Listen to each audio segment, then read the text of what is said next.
Welcome to the CMO Chapter podcast, where we dive deep into the dynamic world of Chief Marketing Officers. Join us as we explore the careers, insights, and strategies of top marketing executives who shape the brands we know and love. Whether you're a seasoned marketer, aspiring CMO, or simply just curious to understand what it really takes to step into the shoes of a CMO. This podcast is your backstage pass to discovering what it's like to really lead and innovate in the ever-evolving landscape of business. Stay tuned as we uncover the stories of the visionaries behind the brand. Excellent. So I am delighted today to be joined by Gabrielle Sheehan, the one and only.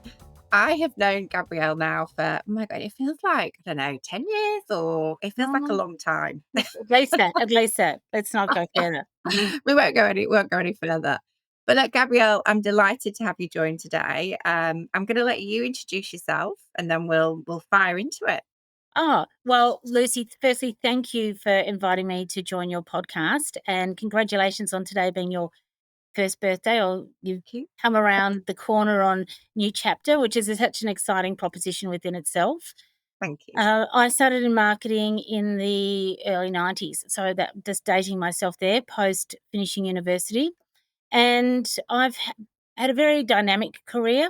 Mm-hmm. I worked in media buying, and then I transitioned into brand strategy, or from a planning perspective within a creative agency, and I transitioned to being a client, and now more recently, last 10 years, being a independent freelance marketer. Commonly now known as a fractional CMO. Fractional. And I guess that was one of the reasons why I was really curious. I mean, there's lots of reasons why I wanted to get you on this episode. Lots of reasons. I wanted to talk to you about, obviously, your career. We wanted to cover off a little bit more about what you're seeing around brands in general and some various trends you're seeing, because I see you as the brand guru when it comes down to all things brand. Yeah. And then another really key factor that I also thought we could cover off would be, you've been doing what we now call the fractional CMO role for, is it 10 years? Yeah, now? 10 About years. 10 years. Yep. And so you were doing it before it really became more of a, do we say, a thing? So I know there's going to be a lot of listeners that we have that have just perhaps started to tap into that. So we'll also cover off a little bit more detail around maybe some advice that you can give those listeners around the do's and the don'ts, and, what you found that works, what you found that doesn't, that kind of thing. Going into your career, so I don't think there's many brands that you've probably not worked with at some point, or industries, shall we say, because you've done a lot. Yeah. So I guess let's talk about, is there a specific highlight for you that really sticks out, that you think, that was it, that was that point where things just started to come into play or made sense for me in regards to my marketing career? Yeah. Look, I'll go back really early in my career. I had the opportunity, I was working in Sydney for a fantastic media director called John Preston at Mojo, then Mojo Partners, which became True North and then something else. And it was right at the time when media was no longer the back office of the advertising agency. And we had an opportunity, some planners came out from BBH in London, and they were working on Polaroid. And it was the first time I really was exposed to immersion of a brand in situ. So they came out and they showed us that Polaroid was doing a massive relaunch.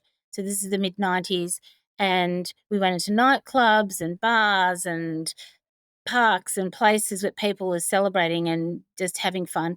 And we took a old school camera, Yeah, the film-based camera, and we took a Polaroid.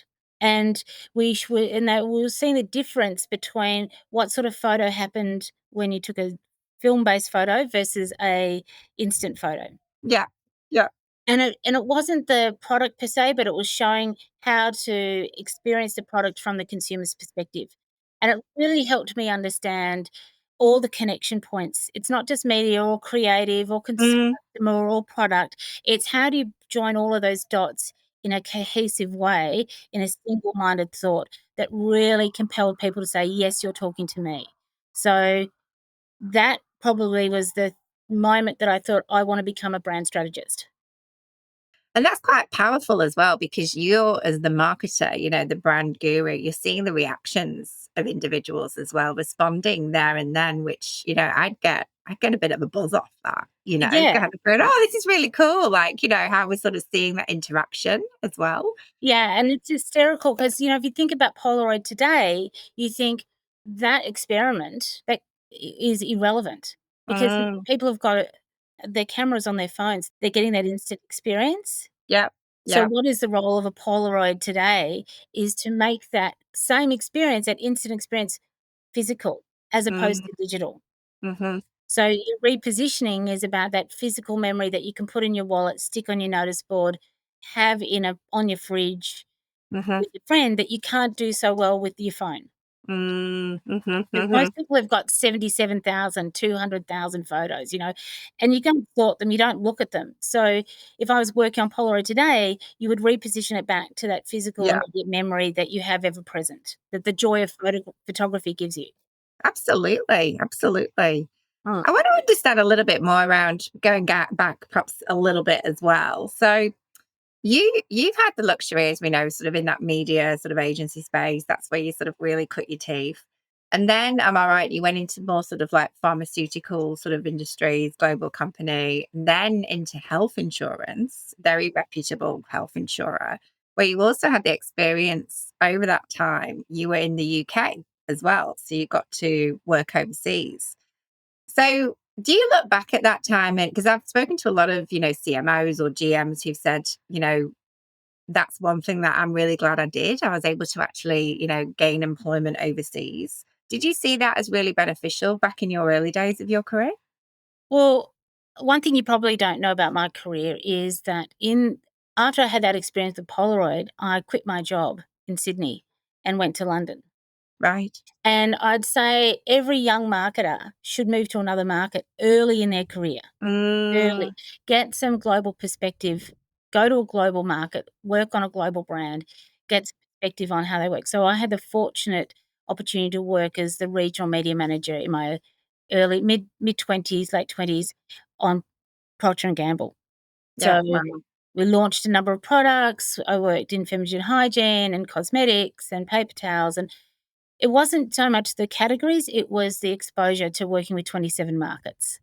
Gosh. And did you find that job before you went to the UK, or was that just you were right time, right place? You were in the UK, you had the visa, and you got the role? Right time, right place. But that's everyone's career. Everyone's career, no matter whether you're at the end of your career, in the middle, at the start, it's about creating your own opportunities. So that opportunity was never going to be presented in Melbourne or in Sydney. I had Hmm. to go and find it, and I'd pursue it and be persistent. And if I was honest, it was not easy to get in. But Yeah. it wasn't. And no one was doing me any favors. It was Mm, beat the street, hand in your CV, see the recruiters, front up, email or email had just started, dating myself hmm. completely. But but you had to put the effort in and demonstrate you really wanted the job. Do you feel that is lack? I mean, I don't know. I know you're very generous with your time, and you do speak to very, you mentor and you help people definitely within the industry. I've seen you do that. So, do you see that that's something where nowadays perhaps there's a lot more self doubt? Do you think like people sort of kind of really doubt themselves even more than perhaps what they maybe would have done back in those days? I think that the social media, so LinkedIn and all the digital publications in category now. It's a lot of pet marketers who are great at promoting. Oh, look at what I've done, right? That is great, but that doesn't diminish the 95% of other Mm, marketers and their effort. So that's interesting, and that should be provided as a piece of resource to say what is possible, not mhm. I haven't achieved. You say, "Oh, well, if they've done that, I can do that, or I'm already doing that, and I'm going to do this and this." Uh-huh. Self-promotion is an individual choice. It's not a career-defining Yeah. structure. Yeah, and you bang on. You really bang on, I think, with that. It's a really powerful statement, I think there. Absolutely. I want to touch a little bit more on, I think one thing that, and I've watched from afar and I've seen you do it, certain scenarios, and I've seen you mingle with people. Like, I feel like you're just someone that, you connect with people really well, you network with people really well. Is there an art to that? Like, how have you managed to, or have you just learned, more confidence as you've sort of got more experience in terms of how to do that? Well, I believe that everyone comes into a room, especially when they come in on their own, they're just as nervous as everyone else, unless they know people. Yeah. The warmer and more welcoming you can be, the more comfortable it makes that other person. So it just means that you're interested. If you're a marketer, you should be interested in people's stories. Mm, mhm, If you're mhm, interested in, if you say you're interested in marketing, marketing by definition is, and I always say it's a verb, to go to market, marketing, ing. mhm. Marketing's a business of language and Yeah. communicating.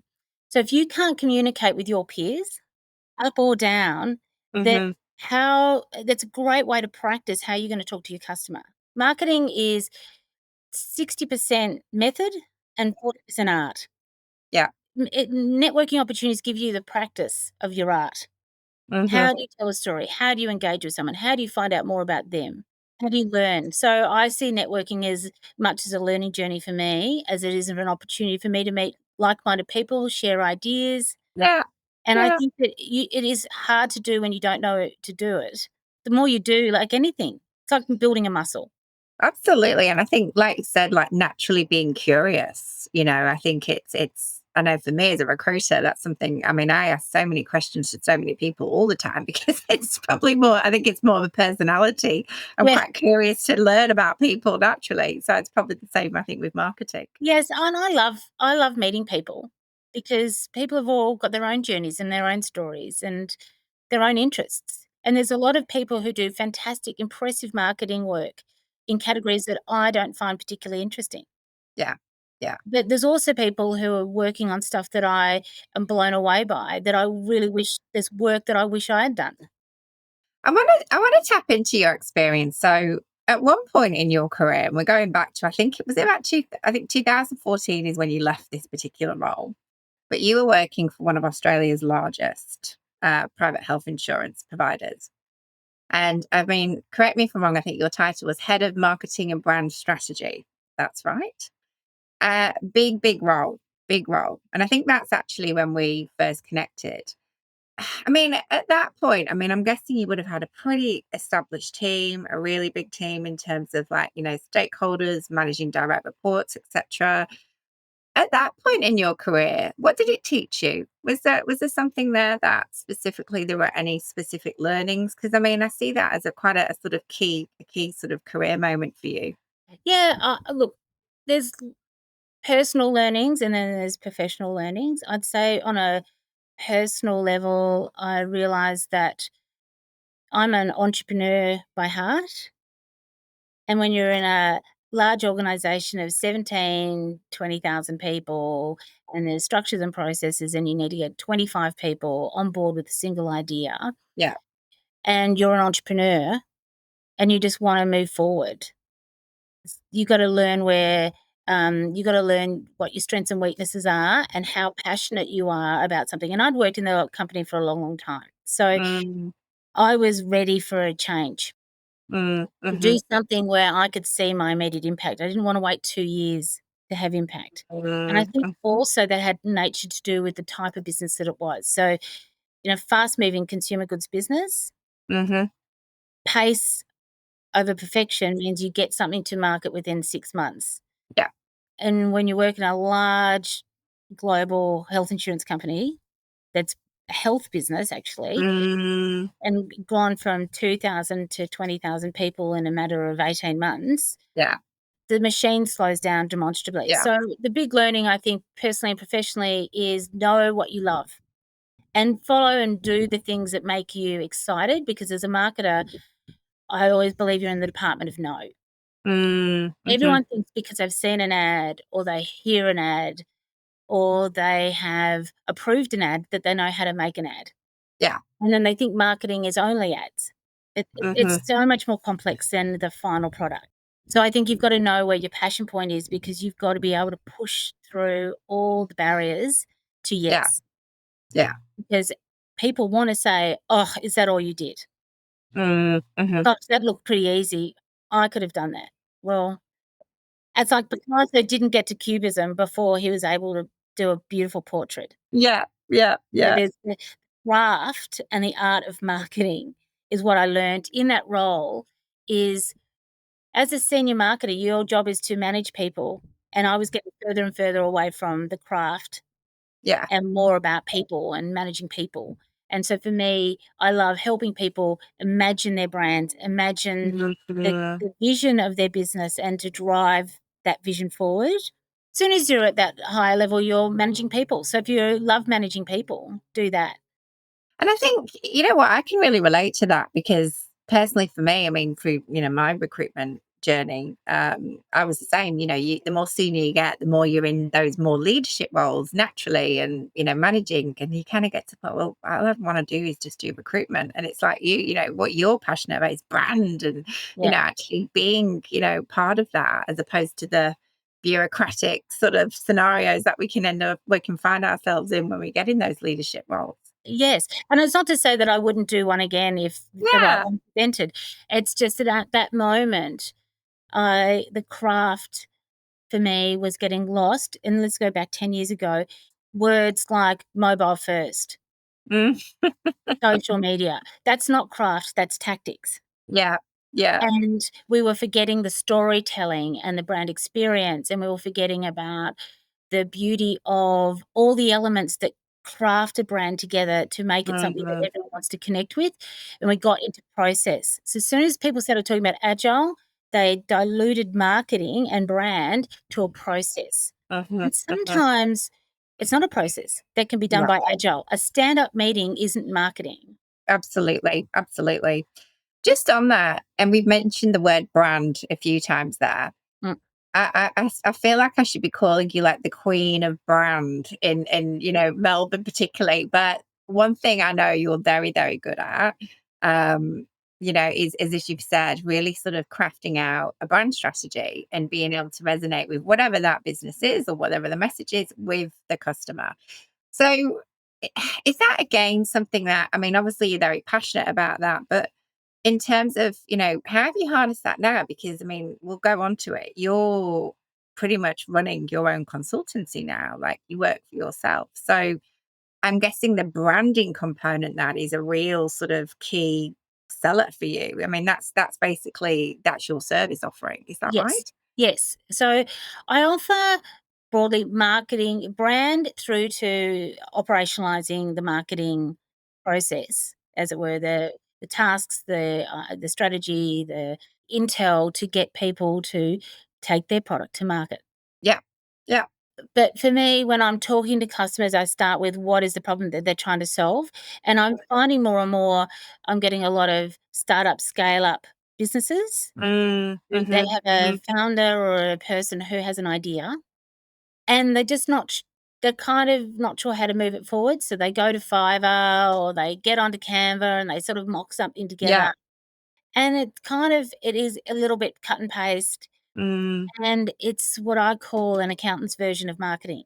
yeah. So yeah, it looks nice. It does look nice, but I'm not sure what exactly it is that you're selling. So sometimes it lacks a single-minded idea or it looks a little like things that they like rather than things the customer likes. So Yeah. my craft has been moving in towards helping people articulate their propositions and then visualizing that proposition and then building out the journey of the brand. So Mm, when I experience the brand in this context or that context, what am I hearing, seeing, yeah. feeling? Yeah. And how does the person you want to sell to feel about that story? Got you. Got you. So you've been doing this now for 10 years. Is that right? Yeah. So what made you decide to go down that path initially? Oh, it's really interesting. An opportunity presented itself to buy to work with a founder of a very well known Australian franchise and to either sell her share or buy the her business partner's shares out.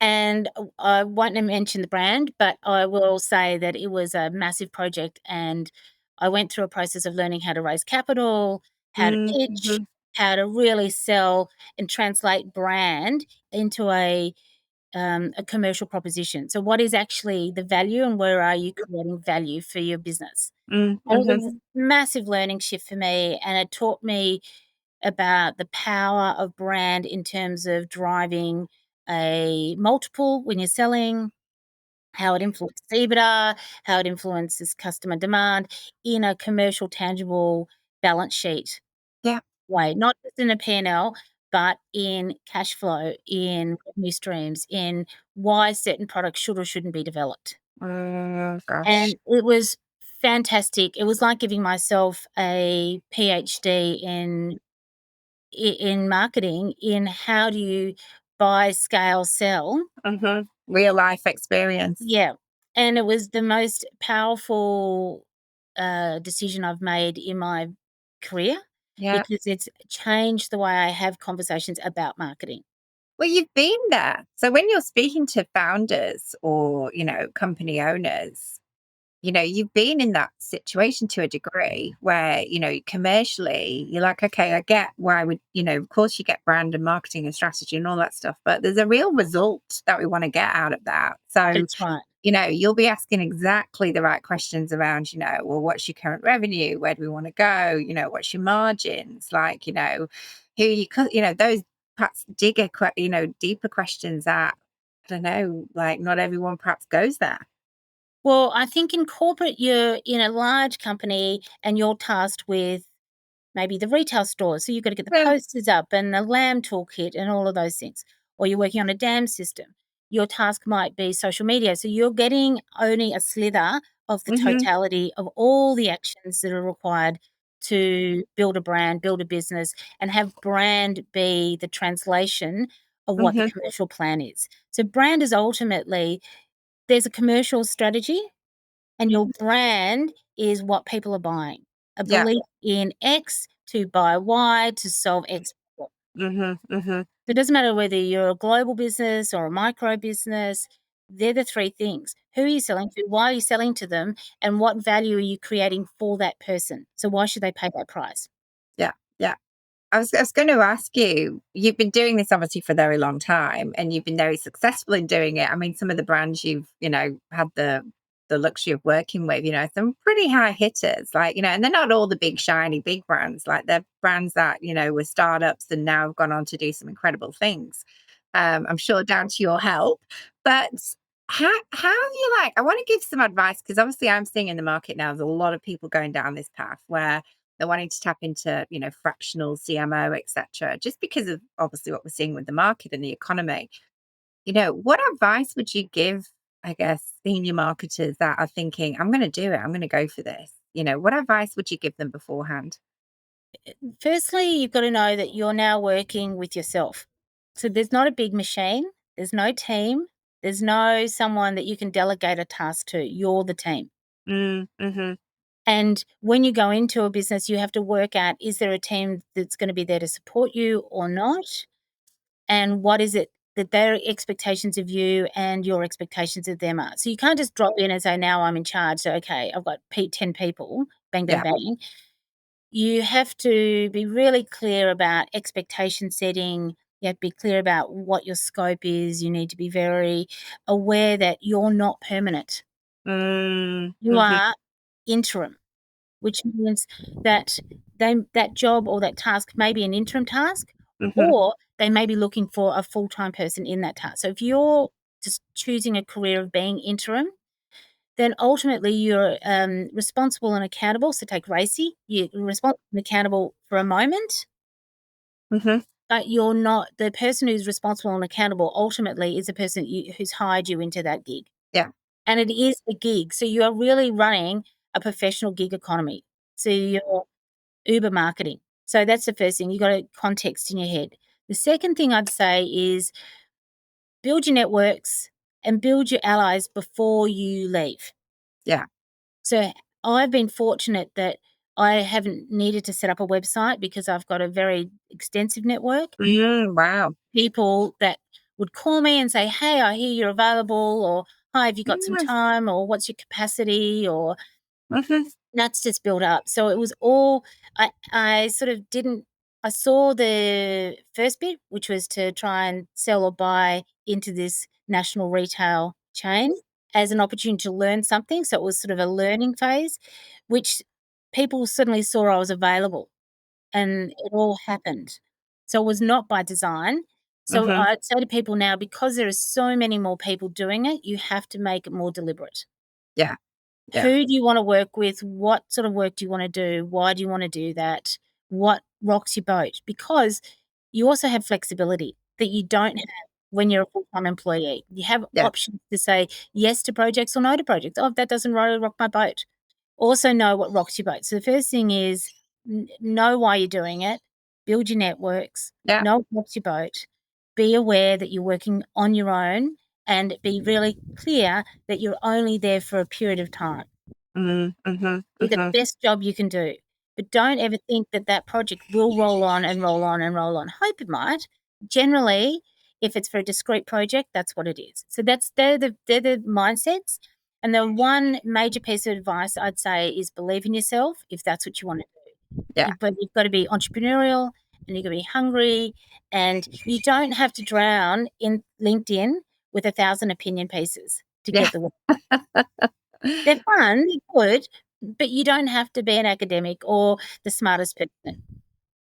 And so, on an average, I hope you don't mind me asking this, but I mean, are you sort of managing up to like, I don't know, 4 or 5 clients at any given time? Or, do you sort of find you have to really be careful about how you're managing your time as well? Because I know you're busy. Yeah, you do have to be careful because you have ebb and flows. You have to also be good at managing your own money. 100%. You can have 10 projects at once, and when you have too many projects, you either can't deliver the project, or you have to say no to a project because you haven't got the capacity, or you have to engage other people. Right. And when you engage other people, then you have to take on invoicing and billing for other people. So it depends on how big or how independent you want to be. Yeah. Yeah. So you have to know there's only X number of hours in the week and how many hours do you want to work? Hmm. Because if Hmm. you're working too much, you also can't build your pipeline. Yeah. Yeah. Yeah. I think people almost always say it's either that feast or famine. You can be really, really busy for, say, 4 or 5 months. Great. And then, as we all know, you get into the beginning of the year and it can sometimes take time to ramp up again. People are on annual leave and it just takes Oh, time. you actually earn your income in 9 months of the year as a Yeah. consultant. Yeah. Yeah. And so, do you feel like I mean, I feel, well, just, probably because I feel like I know you fairly well, but you're quite confident around exactly what your areas of expertise are when we talk about marketing. Is that safe to say? Yep, yeah. So very clear. And the other thing I do is to maintain my skill set because you're working on your own. It's not like I'm bouncing ideas off anyone Yeah. else. I meet up with other marketers to talk to them about what they're working on, and I read. Yeah. And so, and I've just finished Matt's book, Matt Jones. Amazing. I've heard good. I was going to ask you what resources you recommend. So this is one of them. And I absolutely loved it. Very, very generous of Matt to go through his thinking and their process and how they work together as a team, and then Mm, how they shaped the voice of their brand and what their brand rules and marketing rules were.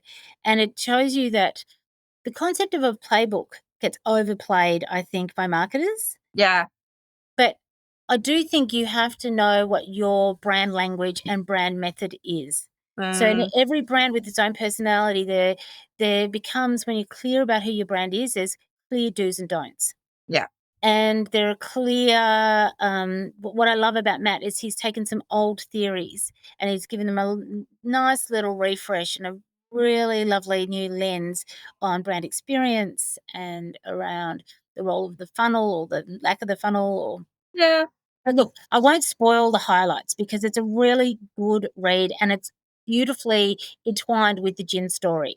So Love it. there's bits, there's marketing bits, there's the gin story, there's cocktail recipes. It's a wonderful read. I love it. I was going to ask you as well, because I know we touched on this right before we jumped on this, but conversations I'm having, certainly with, a lot of marketers at the moment, have been around, I'm going to call it, you know, where does brand sit nowadays? Because I found certainly last year, with the economy doing what it was and everyone probably looking at more performance marketing and, those quick sort of leads to sort of convert, etc. And in some cases, people look at that and go, well, it's cheaper. We're going to do it easy. We'll get some quick conversions. I mean, I see businesses, and I won't mention names, but independent retailers that are selling premium products. But one thing I really admire is they nail it when it comes to the brand strategy. Like they're talking about how the product's made, how it's developed, like why it's, there's an understanding why it's at that price point, and they do it well. But I feel quite sad because I'm feeling like brands are moving lesser away from that almost. And I feel like, are we now in this point a bit where it's kind of like, the bigger brand campaigns? I don't know. Like, do we see them as often? I think the role of the 60-second, 45-second TV ad that was big theatre and, you know, think back to this is a big ad for CUB Carlton Draft Yeah. and beer and all those, and the British Airways ads and all those Yeah. famous ads, right? They were great, but that's because brands didn't have 1,000 channels to split their story across.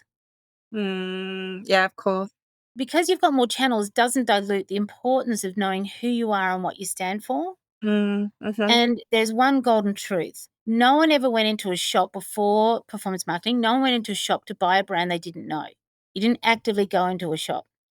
I define performance marketing as like having an A-frame outside a shop. Suddenly stumble across it. So when you're in search and you're in Google, you're actually actively saying, I'm looking for. So you've actually made a conscious decision. Mhm. So if the person's searching and they're not thinking about your brand and they know Mm. nothing about your brand, then your brands have no credentials. Then I go back to a old book and Hugh Mackay wrote, which is I'll come back to the name of the book. But anyway, Hugh Mackay once said that people don't search for brands that are not on their shopping list. That was way before this is 30 years, 40 years ago this book was Yeah, written. wow. That rule has not changed. So Mhm. performance marketing is the close, the sale, you close the deal. Brand is opening the opportunity. You don't give yourself the chance to be open, then Mhm. it's really hard to close and the close gets more expensive. You want that to Mhm. be cheap and cheerful, you need to invest upfront to get people to fall in love with you first. And then the golden thing about brand is it drives price and it protects price. So I would say always think 60-40. If you invest 60% of your time in getting people to love your brand, then it becomes very easy to use performance marketing as a clever lever. But Yeah. it's a Tweaks. lever, it's not a strategy. You mentioned, and we spoke about this earlier, you've got a couple of other books there, I think, recommendations Oh, that have yes. really impacted you and I think your learnings as well. Can you share them? Yeah, so when I went to London and I had my experience of being there, I think I was at a golden time. So I was there at a golden time when I did a brief stint at TBWA Yeah. and Apple was relaunched Wow. and PlayStation 4 was launched. And I had the grand fortune of working with some incredible marketing thinkers who really inspired my career. Mm, I met a lovely man called Don Cowley who edited this book here, Understanding Brands. right. Now, it's a very old book because it was first published in 91 and then republished in 96, but it is by 10 people who do understand brands. It's an excellent, Brilliant.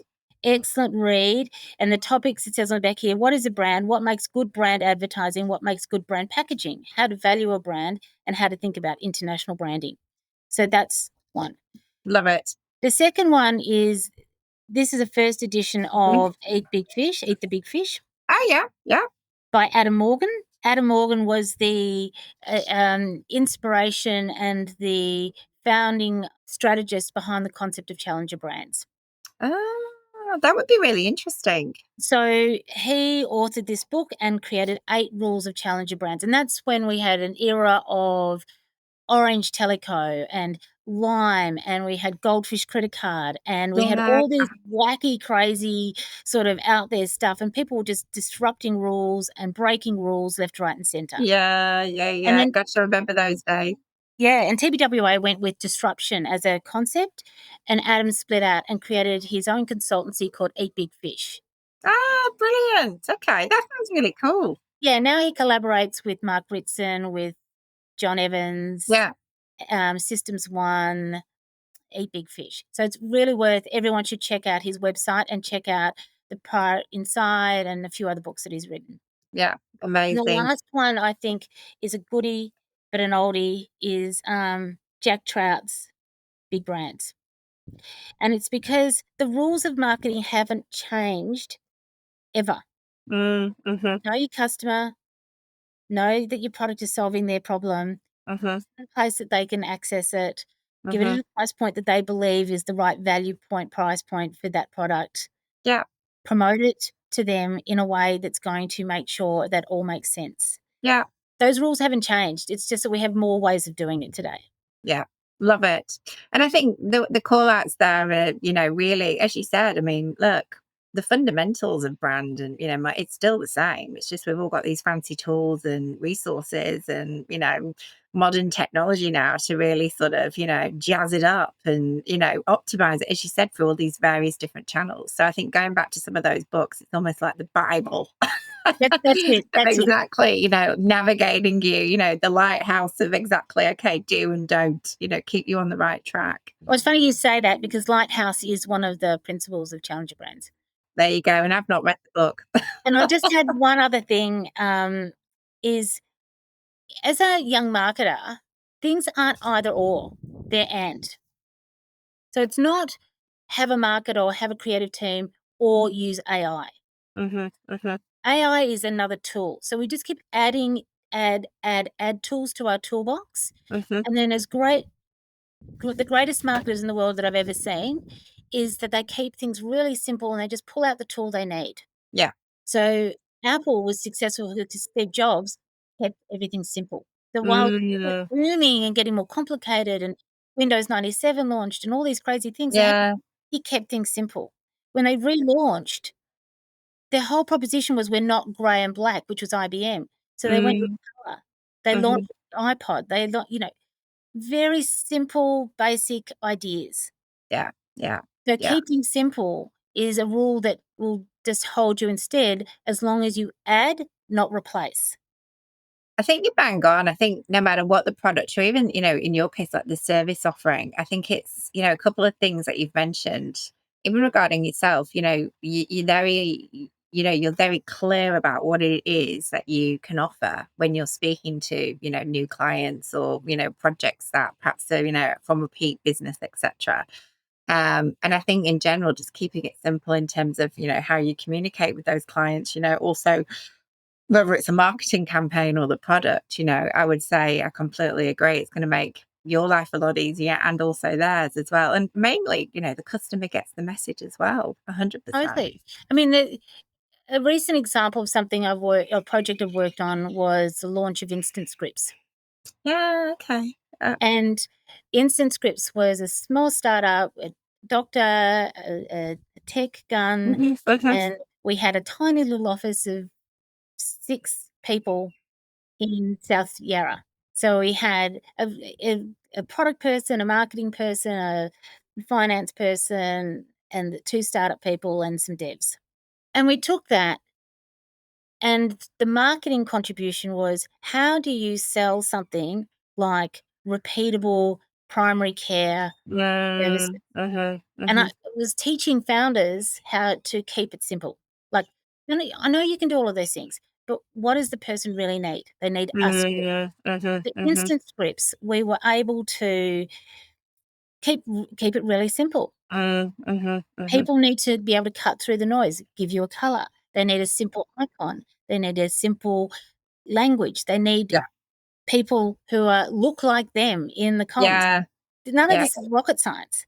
We kept the rules very simple and created the essence of a new brand and just then made it big. So the first campaign was not at home. So summer holidays, not at home, but need the doctor.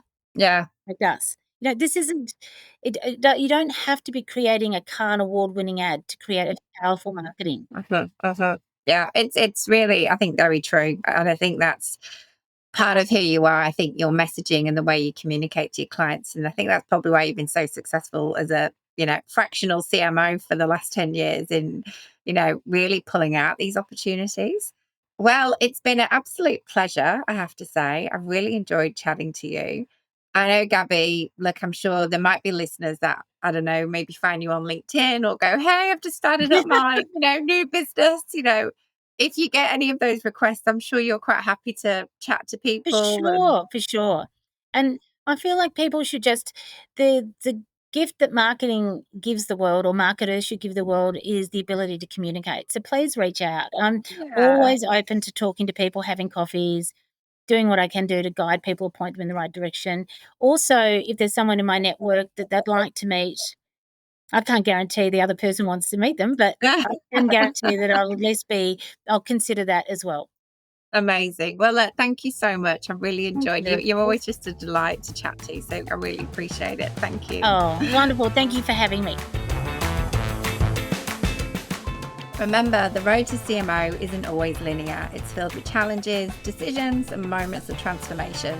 Whether you're charting your course or navigating a career shift, the experiences, wisdom shared today, as with our guests, is invaluable. Thank you for joining us. Keep dreaming big, keep pushing boundaries, and remember that your journey towards becoming a CMO is as much about the destination as it is about the growth you experience along the way. Until next time, continue to innovate, evolve, and carve out your path to CMO.